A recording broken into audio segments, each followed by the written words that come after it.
Hi, my Copic friends. I am coloring up another image from Ann Corbiere-Scott.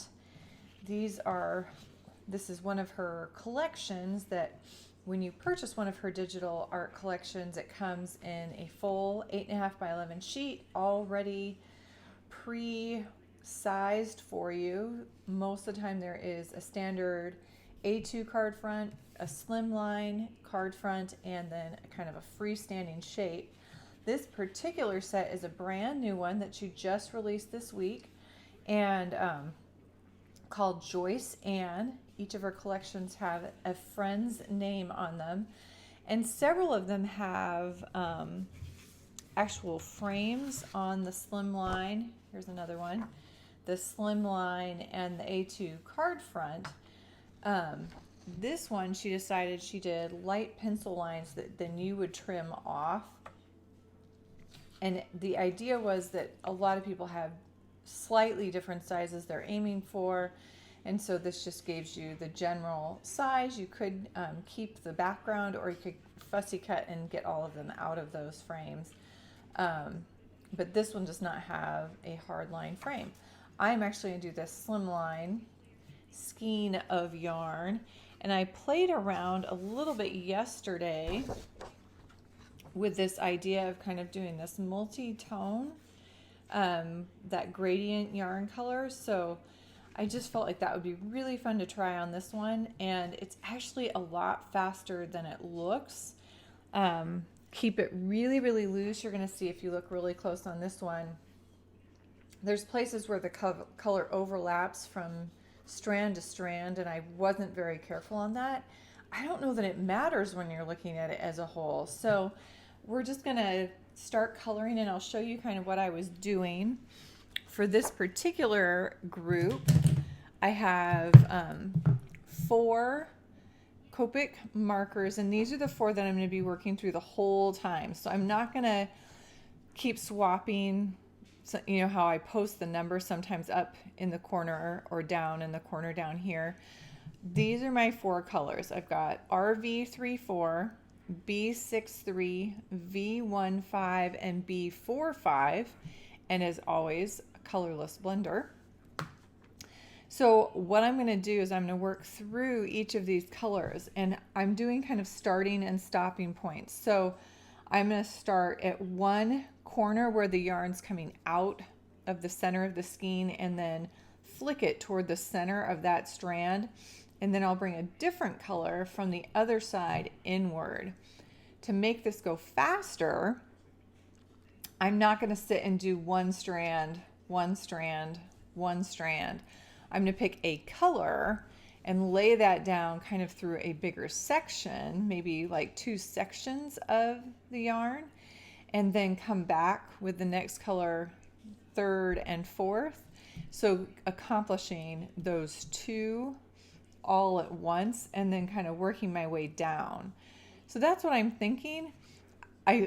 Just because of the size of the image, it will take a little bit longer, but I thought I could show you in detail on a smaller section, and then if it looks like it's taking a little too long, I can speed up on that second half using the same technique.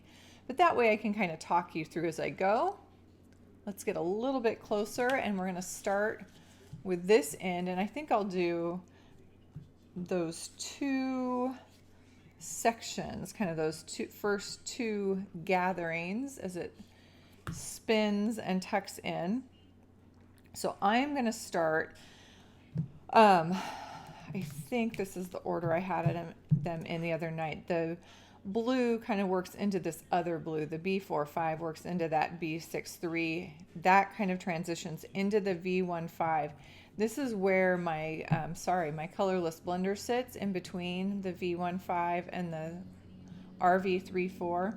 So I think I'll start with the B45 and kind of work my way that way.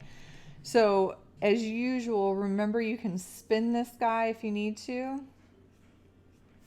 but I'm literally coming in and I'm going to give 1 or 2 flicks. They can be different lengths. They do not all need to be the same length. Some of these can be up against each other. Some of these can be spread out. but I want to kind of lay down each color, and it's random, very purposefully random. And I know some of you just heard the magic word that makes you kind of squirm in your seat. This isn't so hard as trying to do dots randomly. To me, sometimes that's really hard to get our hand to work randomly.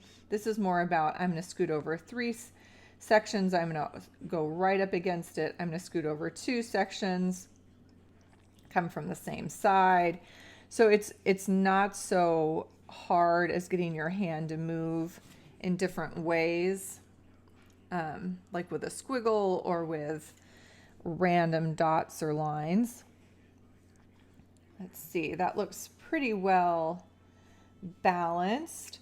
So the next, that was my B45. My next color is a B63. The B6s have quite a bit of violet in them. They have that touch of purple. So a lot of these where I've got that blue halfway, I'm going to start bringing this B63 in from the opposite side.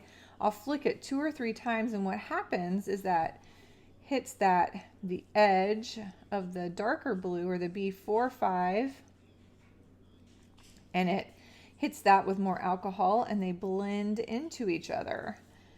All right, and then I don't need to hit every one, but then I'm going to add more of the B63. I want to have a few places where it then comes in from one half of the other and sits without the blue. And I'm going to try to kind of twist my hand around so you guys can keep it at one view, but you make sure to keep twisting your skein of yarn. All right, filling that in nicely. Next is going to be V15. Now these are going to come in on the halfway spot of my B63 in a few places. You can try it with the blue as well. I love multicolored yarn. I just think it is gorgeous. I always love seeing those rainbows. The beauty of them is I feel like when I look at them, I can't really tell which color leads into another color. And so I feel like with a design like this, or coloring this yarn like this, there's no real right or wrong if you end up with a different color working its way into, like I have a couple places where the violet is coming into the blue instead of the B45 instead of the B63, and I feel like that works. It's just fine. So again, I want to make sure to get a few of these spots that are still left completely white, because I really only have one color left. So I want to make sure to hit several of those so I don't have many spots left. I think I've actually almost got all of them. Okay. And then one more. One last color, and that is the RV34. This is a pretty distinctly different color. So what I'm going to do is some of these spots that now still have half white on a few of them, I'm going to come back in. If it's the violet, I can go ahead and run right up and over the violet, and they'll blend pretty well together. If it's one of the blues, I would try to leave a little bit of a gap, and you can do that on some of the violets as well. And there's a specific reason for that. I'll show you here in just a second. Let's see, we can bring this one part way down.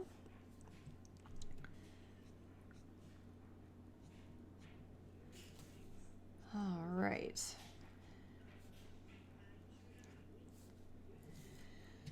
So what I found is the RV didn't play as nicely with the blue. So where it matched up to those, I came in with my colorless blender and went right in between the two colors and softened the edge, because a lot of times in these skeins there even is a little piece of white running through them as well. So I'm gonna actually add that back into my yarn. And what I found with my practice run was that I really, really liked how that brightened it up.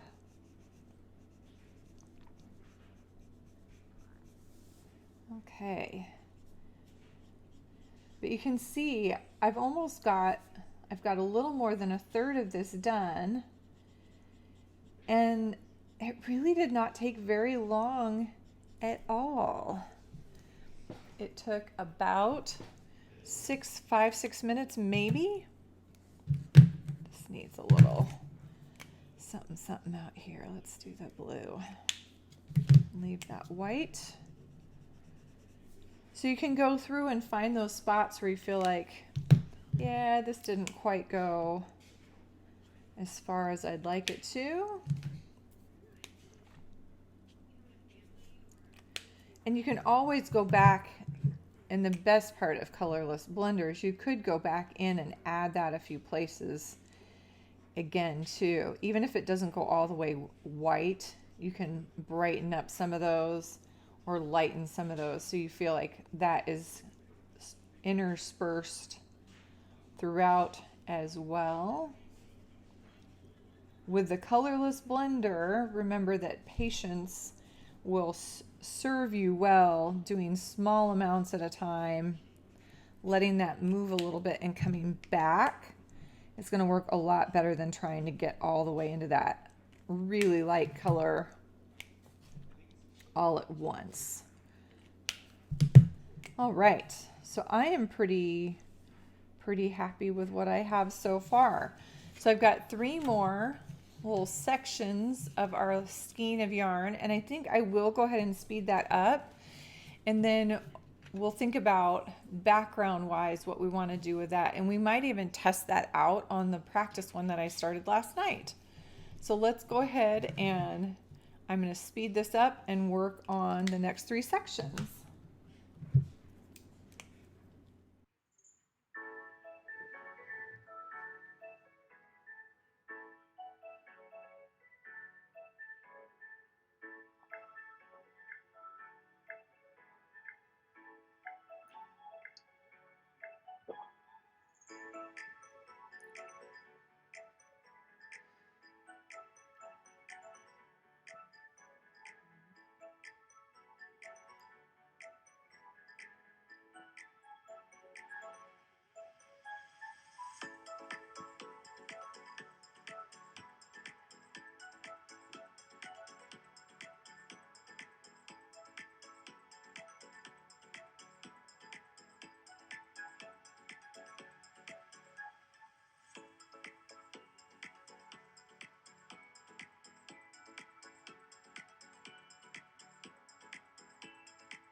So we've got all the colors laid down. I want to try two things. First of all, I do think I want to have a little bit of a background going, and I'm not totally sure yet what to do with that.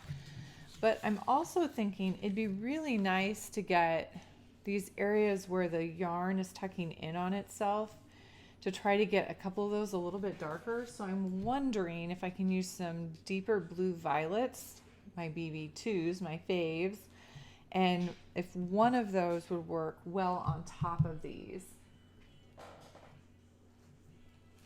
I'm thinking I'm going to need a BV23. So what I'm going to do is start with that one, because most of these colors, I don't know if you realize that, if you looked at all of the colors I used, they either end, I have a 3, a 4, and 2 5s that it's ending in that. So these are all right in that mid-tone range. So I think the BV23 is going to be the right one. And I think that's going to work really, really well, especially if I keep it right in at the center. So let's start with that. Keep this close. So I'll start at one end, and I don't need to do a whole lot of this. I really want to show, see how the yarn in this section gets really tight together? It's because it's coming in and overlapping itself. So I want to emphasize that it's tucking in away from the viewer. And I don't even need to do it on every section, I don't think. But I like it. I like the idea that it really, on these places where the yarn is really bumping into each other, like on this one, it's popping out at us more. I just don't feel like I need to tuck it as much. And you can kind of play with that about which ones do you feel like look like they're tucking back in. And I appreciate both pieces are tucking, so you might end up doing more. You can always go back and add more. I'm a big proponent of that. Start small and add from there. I am not going to do any coloring on top of this. So this is literally setting right on top of the color. So I am using kind of a flick stroke. If there was a spot that I felt like really stood out, I could do real lightly over the top of that with the color that I'm working on top of, but I'm thinking I'm not going to need to, or I'm hoping I'm not going to need to. Yeah, I think I'm going to do just a tiny bit on either side over here. And notice I'm not going all the way out to the edges either. I'm really keeping this more toward the center. Very purposeful on my part. Now I want to show you something. When you're testing out, now I could guess that my BV23 was going to be the color that I wanted, and I love how that pushes that in, because as much as I love the multicolor, I still want to show that it's this skein of yarn kind of looping in and out. But I want to show you real quick. I love having one of these to the side. This is what I did last night, because I thought I had colors that I liked, but I wasn't totally sure if they would work the way I had in my head, because they're different color families. They're bumping into each other. I wanted to make sure it worked well. So this was my test run, but it's nice to have it now, because if I'm not sure what color to do that shading with, that pushback with, I can try things out.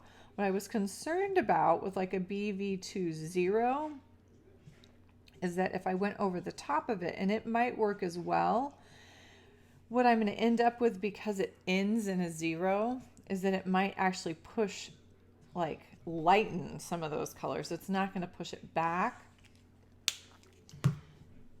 Same thing if I go too dark.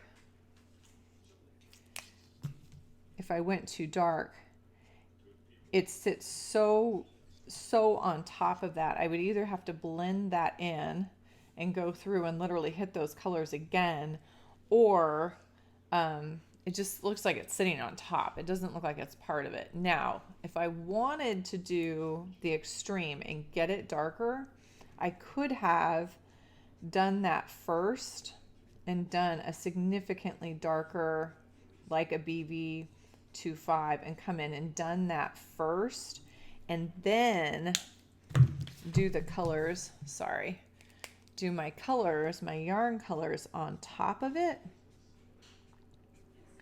it's going to help. It'll hit that with alcohol one more time and it'll blend it in, but with it sitting underneath it, you're going to get that effect, and it'll be one notch darker than what I've ended up with the BB23. So I'm actually pretty thrilled with how this turned out. My next question is, do I want to do something on the exterior or do I want to fussy cut that out? I'm thinking I want to do exterior, like a color really light. And what I'm thinking is I'd really like to do something more of a complementary background versus similar tone. This is a very cool, we've got blue, blue violet, red violet, so it's all in that range. So we're looking at like one corner of the color wheel, working from blue toward the reds, not quite getting there, working through the violets and hitting that very little edge of the reds. And so then thinking about that, what sits on the opposite side of the color wheel? So directly across from blue is orange. Directly across from violet is yellow. So we're looking at warmer kind of yellow reds, yellows. And again, because I have this guy, I can test some of those out. So I could do kind of a lighter yellow, and that is way too dark. What was that I just grabbed? YR12, YR00.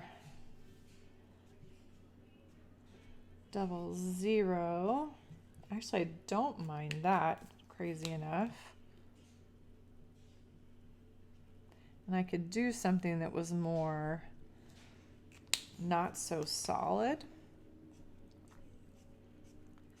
If I kept this pretty light and did some dots, big dots, not little dots, big dots. It might take a few minutes, but I'm kind of liking the look of that. So I think that's what I'm going to do. So I've got a YR00, a YR12, and colorless blender. This is going to go on fast forward, guys, because this is going to take a minute, but this is what I am going to aim for. And I'm going to keep it backed out so you guys can, I don't fall off quite as often that way. And you guys can see most of what I'm doing. I'm sorry when I fall off the screen. All right, so basing with YR00, and then I'm going to do big dots with YR12 and colorless blender.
So I've got it there. I think I'm just going to trim just inside those little lines so that I can pop this on a card front. I hope you learned a few things today about some easy ways to use Copics for some really effective, fun coloring. Stop by Ann Corbiere-Scott Designs and you can find this image and many more. She is designing new stuff all the time.